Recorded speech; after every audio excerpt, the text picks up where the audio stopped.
Higby here. I am coming to you from my garden stage just because the weather is so beautiful. So I thought I'd do a bit of reading outside.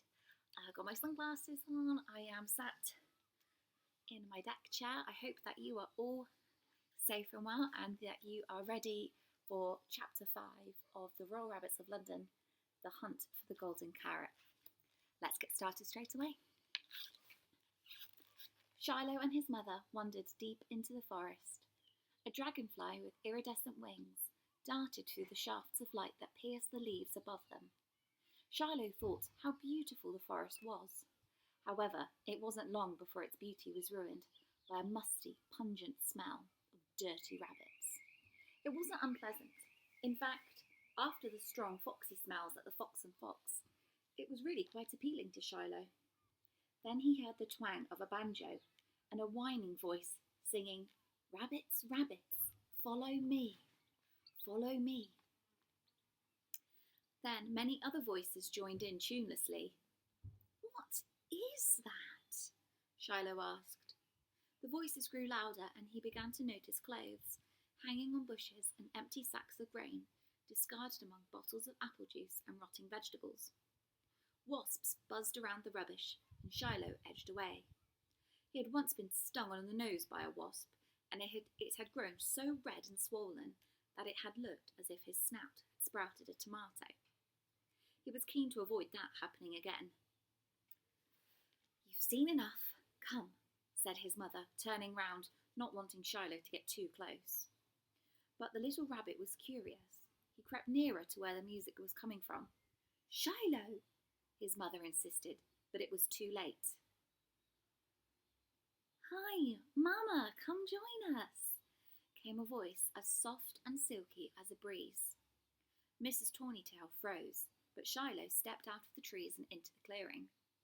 The voice belonged to a small, pale ginger rabbit who was sitting on a simple chair in the middle of a throng of rabbits, playing the banjo.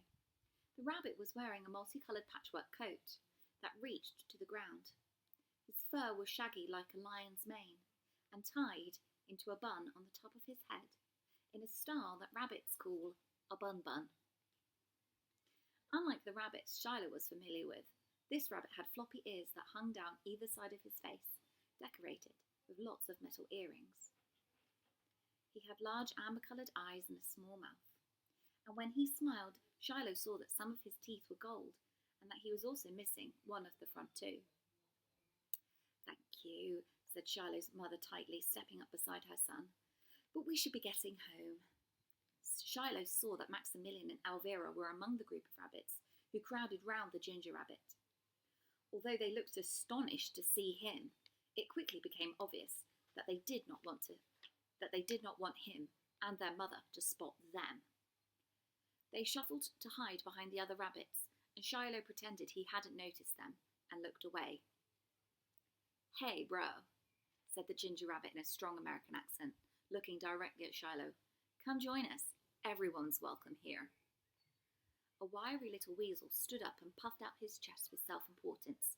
"This is Harlequin," he said in a nasal voice, "the greatest rabbit in the world, a magic rabbit with unparalleled powers. When he invites you to join him, you do not turn around and hurry home." All the rabbits nodded in agreement. "Well," Shiloh began, curious to know why Harlequin was the greatest rabbit in the world and what his brother and sister were doing here with him. He wondered whether being a magic rabbit meant he was some sort of magician. And there is a picture for you.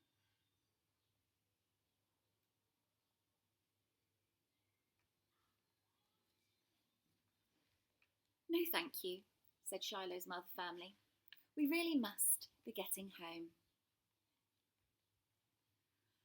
"Another time then, Mama," purred Harlequin. "We're not going anywhere."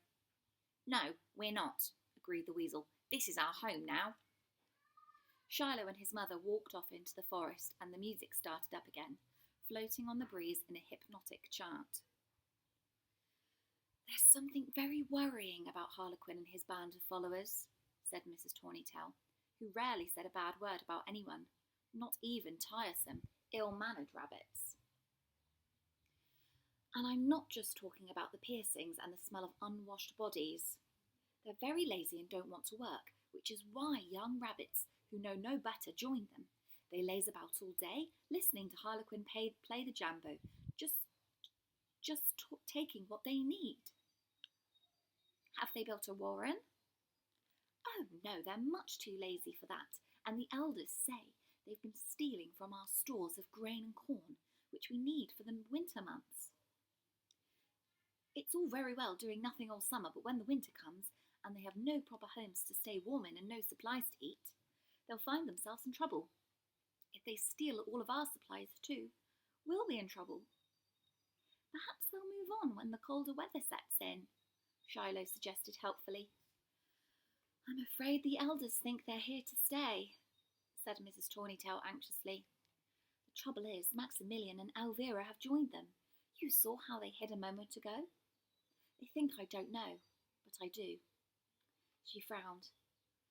And I'm worried because... And she hesitated. Because? Shiloh asked, feeling a niggle wiggling in its way into his stomach, like a worm into an apple. That niggle usually meant something wasn't right. But it could also mean that he was hungry. Horatio had told him to always listen to his niggles, hunger ones or otherwise, because you never knew. Mrs. Tawnytail sighed heavily.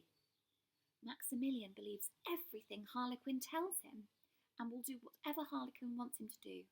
I'm afraid Harlequin is a bad influence and encourages Maximilian to steal things too. He seems to have a charisma that some rabbits find hard to resist. As for Elvira, she just does whatever Maximilian does. Shiloh shook his head. I'm sure Maximilian and Elvira will get bored soon and come home. The elders have forbidden any rabbit from the warren to go near him. But Maximilian and Elvira are there all the time. They're not afraid of anyone. At least my other kittens have respect for the elders. Mrs. Tawnytail smiled. But you're back, she exclaimed, happily trying to forget her worries. A royal rabbit, no less. I'm so proud of you, Shiloh. You're the only one who knows, he whispered, growing taller in the beam of her admiration. Of all the rabbits in the world, it was his mother he wanted to impress the most.